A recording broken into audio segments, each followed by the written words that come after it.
Welcome to our deep dive into Kubernetes scaling strategies. In this video, we will explore how Kubernetes dynamically scales applications and handles load to ensure performance and efficiency. Whether you are new to Kubernetes or a seasoned pro, stick around to learn about scaling techniques, architecture, and best practices. Let's get started. Here is what we will cover today. We will start with an introduction to Kubernetes scaling. Then dive into four main scaling strategies, which are horizontal, vertical, cluster, and manual scaling. Next, we will look at how Kubernetes scales and manages load. And then we will see few of the best practices which are required to manage your Kubernetes cluster and what are the associated limitations with respect to these scaling technologies.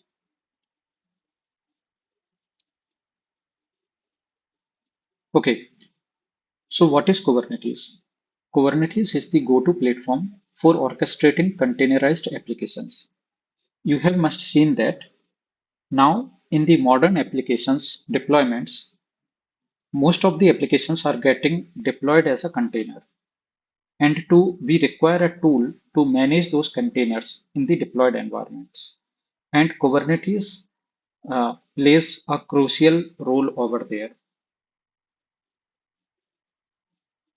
So why we need to scale those applications, right? So let's say if our application is facing a sudden spike in traffic or the application gets in demand, then we have to adjust the increased load and scale the number of pods or nodes to match with the load so that our application should not break and it should continue serve the users. So that is where this Kubernetes scaling is required. So what is the main goal of this Kubernetes scaling? So it is required to maintain performance. So basically, if a user is getting or trying to connect to our application, they should not get too much of latency. So if we try to reduce the latency, then the performance automatically increases. And we want to optimize the resource users also. And what are the key strategies for this? So in this, we are going to discuss the four key strategies of scaling that Kubernetes provides. And these are horizontal, vertical, cluster, and manual. Let's deep dive. So the first auto-scaling policy that Kubernetes provides is horizontal pod auto-scaling, which is also known as HPA. So HPA automatically adjusts the number of pod replicas in a deployment, replica set, or stateful set based on observed metrics such as CPU utilization, memory uses, or custom, for example, Prometheus. Okay. So how does it work? So there is a component which is being used in HPA, which is known as HPA controller. So this particular component periodically queries metrics from the metric server or a custom metrics. Let me go to the next slide. So we do have this HPA controller, and this HPA controller basically queries metrics from the metric server or a custom metrics API, for example, Prometheus. Then it compares the observed metrics against the threshold value, which is defined in the HPA configuration. So on the left side, you can see the HPA YAML file. So here you can see the kind is horizontal pod autoscaler, and the minimum replicas is mentioned as 2 and the maximum is 10, and the utilization, average utilization is mentioned as 70%. So let's say our application faces some increased traffic and the pod utilization is more than 70%, then this HPA will come into picture, and the HPA controller will actually check this sudden increase in traffic, and it will uh, automatically increase the number of pod, which can vary from 2 to 10. Okay, so basically this HPA controller will compare the observed metrics against the target threshold, and it will then, if the metric exceeded or falls below this target, then the HPA increases or decreases the number of replicas. Okay, so this is how HPA controller will take over, and it will increase the number of pod in our cluster. So what are the different use cases for this? So this particular scaling strategy is ideal for stateless applications where adding more pods can distribute the load. For example, web servers. So in web services or web servers, mainly these are the stateless components. So they do not have any user states available in them.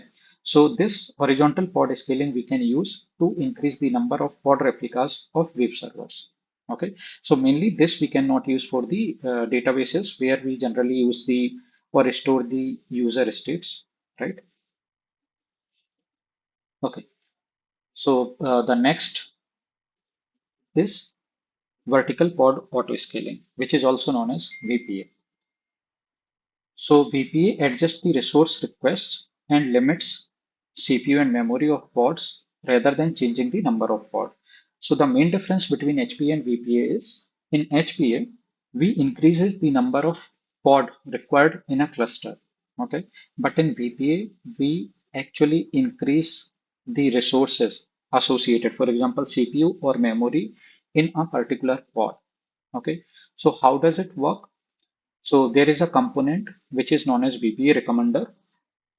So it analyzes historical and current resource uses, and then it suggests or automatically applies updated resource of CPU and memory to the particular pod. The only problem here is we need to restart the pod after VPA increases the pod resources. Okay, so this mainly works in three modes. One is the auto mode, the other one is the recreate mode, and third one is the off mode. So in auto mode, basically VPA updates pod or resources automatically, but here the main limitation is it requires the restart of the pod. In the recreate mode, VPA provides recommendations but requires manual intervention. Okay, so basically we have to manually intervene and increase the number of pod. And there is another mode which is known as off mode. And in this one, VPA only provides recommendations without applying changes. Okay, so there is one note over here, which is VPA is less likely or less commonly used due to pod restarts and is still in beta mode. Okay, so it is generally used in the resource intensive applications, for example, databases. So as we already discussed, databases are used to store user states. So it is very hard to horizontally scale the database. So we used a VPA to increase the number of or increase the size of resources allocated to database pods. Okay. The next one is the cluster auto scaling. So cluster auto scaling or CA adjusts the number of nodes in the cluster based on pod scheduling needs. So here, instead of increasing the number of pods or increasing the resources in a pod, cluster auto scaling actually increases the number of nodes in a cluster. Okay. So how does it work?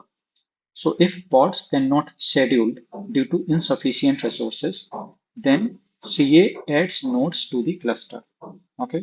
So if it is very hard to increase the number of or size of the resources in a particular pod, then cluster auto scaling will come into picture, and based on the increased traffic, it will actually increase the number of nodes in a particular cluster. If nodes are underutilized, then cluster auto-scaling removes them. Okay, and it generally works with cloud providers like AWS, GCP, Azure, etc. And what are the different use cases associated with cluster autoscaling? So it is ideal for dynamic workloads in cloud environments where node capacity needs to scale with demand. Okay. The next one is the manual autoscaling or manual scaling. So in manual scaling, basically it adjusts the number of pod replicas or node count using kubectl command or by editing Kubernetes manifest. So this is the command that one admin can provide in the console. So kubectl skill deployment wave app replicas equals to 5. So it is going to increase the number of pod to 5 in a particular deployment. So this is the manual process. Okay. For this, kubectl tool is required to work, right? And it is generally used or it is useful for the predictable workloads or testing scenarios where automation is not required. Okay. So here you can see we can use the manual auto scaling when there is a predictable workload or in some of the testing scenarios we can utilize this. And we should use the automatic scaling, which is ideal for dynamic workloads that require real-time adjustments. Okay. Next, how does Kubernetes scale? So Kubernetes scale is driven by its control plane components, which monitor and adjust resources based on defined policies. So we do have a centralized component, which is known as control plane component, and it actually monitor and adjust resources. Okay. So the various steps involved for Kubernetes scaling processes are the first one is matrix collection. So the matrix server collects resource users data, for example, CPU and memory, from nodes and pods via the kubelet. Okay. And then custom metrics can be integrated using tools like Prometheus and the Kubernetes custom metrics API. Okay. So there are two components involved in this one. One is the metric server and kubelet. Okay. The next step is scaling decision. So this is basically based upon the different scaling strategies that we have in Kubernetes. So for example, the HPA controller evaluates metrics against HPA policies and adjusts pod replicas. The VPA recommender, which will be used in the VPA, it analyzes resource uses and suggests or applies resource limit changes. Okay. Then we have the cluster autoscaler, which will be used in the cluster autoscaling, and it will monitor pod scheduling and node utilization, interacting with cloud provider APIs to adjust node count. Okay. Then the third step is action execution. So in action execution phase, the HPA, the controller updates the replicas field in the target resource. Okay. Then in case of VPA, resource requests or limits are updated, potentially requiring pod restarts, right? And in case of cluster autoscaling, nodes are added or removed, and the scheduler places pods on the nodes. Okay. Then the fourth step is the load balancing. Kubernetes services, for example, cluster IP, load balancer, distribute traffic across pod replicas. So we do have a component which is Kube-Proxy. So the Kube-Proxy manages network rules to route traffic to healthy pods, right? So if number of pods are getting increased, then we have to involve those pods to serve the user request, right? So we will use the Kube-Proxy component, which is actually going to uh, reroute the traffic to the healthy pods. Okay, and we can also use the external load balancers, for example, AWS CLB, to integrate with services for external traffic. Okay, then we have how Kubernetes handles this load. So Kubernetes handle load through a combination of scaling, scheduling, and load balancing. So let's deep dive into this topic. So first one is the pod scheduling. So here there is a component which is known as scheduler. So the scheduler assigns pods to nodes based on resource availability, node affinity, right?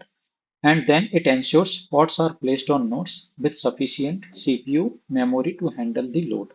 Okay, so as soon as uh, pods are getting created, the scheduler actually assigns those pods to a particular node with sufficient CPU and memory usage. Okay, that is the first step. Then load balancing. So we do have services over here.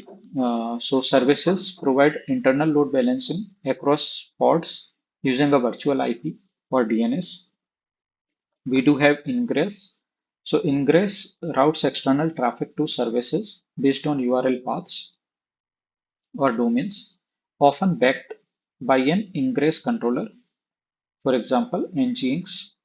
Okay. Then we do have the Kube-Proxy. So Kube-Proxy basically runs on each node. It manages network rules to distribute traffic to the pods. So these are the three components which are being used in Kubernetes for load balancing. So we need to understand the functionality of each component. So once pod is created, the scheduler will assign that pod to a particular node. Then services Ingress or Kube-Proxy will come into picture to handle or route the load or traffic to these particular nodes. Okay. Then there is one more service which is involved, which is known as health check service. So there are two probes, which is readiness probe and the liveness probe. So probe will ensure only healthy pods receive traffic, and liveness probes basically detect and restart unhealthy pods. Okay. Then we do have the resource management. So under resource management, resource requests and limits prevent pods from over-consuming node resources, right? And we do have the kubelet here. So kubelet enforces these limits and reports metrics to the control plane. Okay. And then we do have the fault tolerant. So how does Kubernetes manages the fault tolerance in the Kubernetes cluster? So pods are rescheduled on healthy nodes. If a node fails, replication ensures multiple pod instances, reducing the impact of pod failure. Okay. Then next we do have one example workflow. So whatever we have read through, so we will see how that actually works in real time. So let's say a web application is experiencing increased traffic. Okay. Then the next step would be the metric server reports high CPU uses. Okay. So for example, 80% for the applications pod, and let's say we have given the threshold as 70%, then metric server will check the CPU uses and it will tell that our cluster or our pods are under high load. Okay.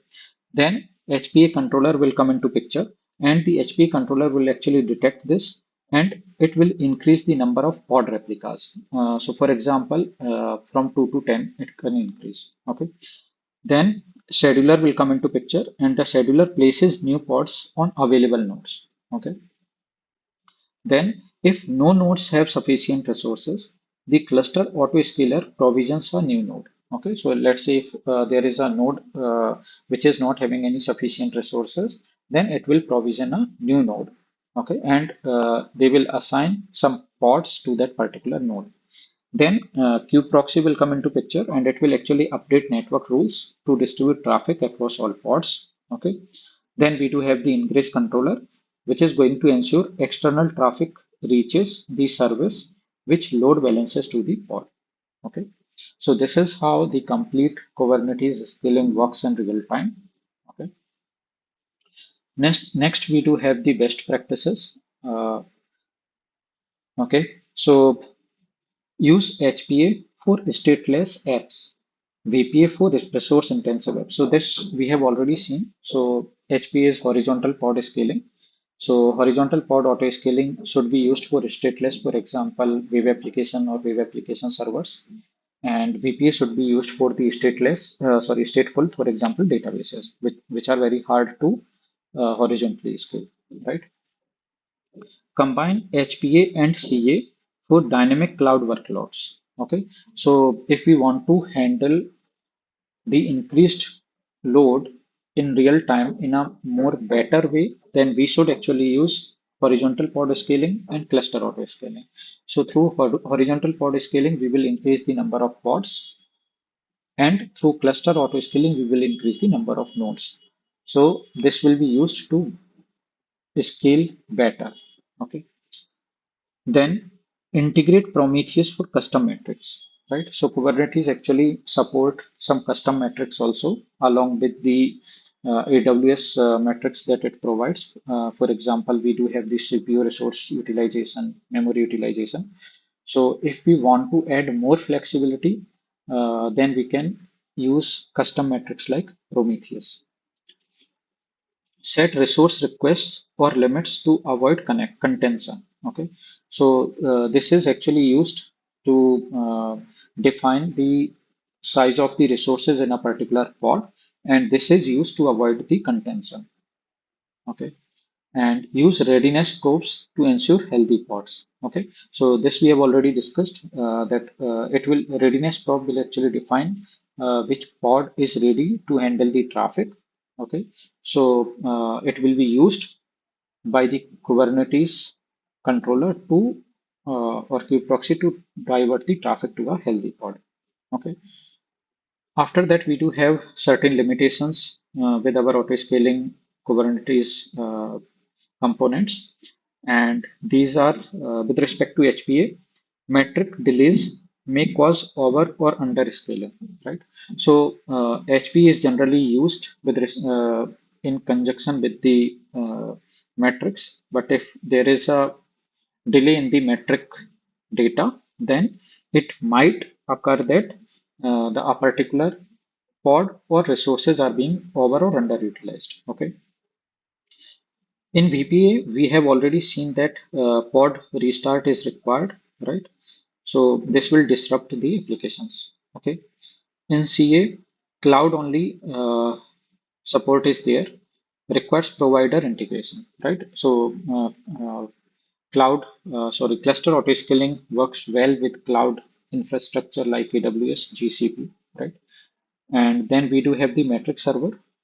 So it is basically if no historical data is available, then use Prometheus. So now we do have the conclusion. So in Kubernetes, we do have the four auto scaling policies, which are HPA, VPA, CA, or manual. Kubernetes handle load via scheduling, load balancing, and health checks. Okay. In Kubernetes architecture, we have seen the main components like control plane, nodes, services, autoscalers. And this also we have seen that optimizes best practices for performance and reliability. So this is how Kubernetes auto scales the application based on the increased traffic. I hope you liked it. Thank you.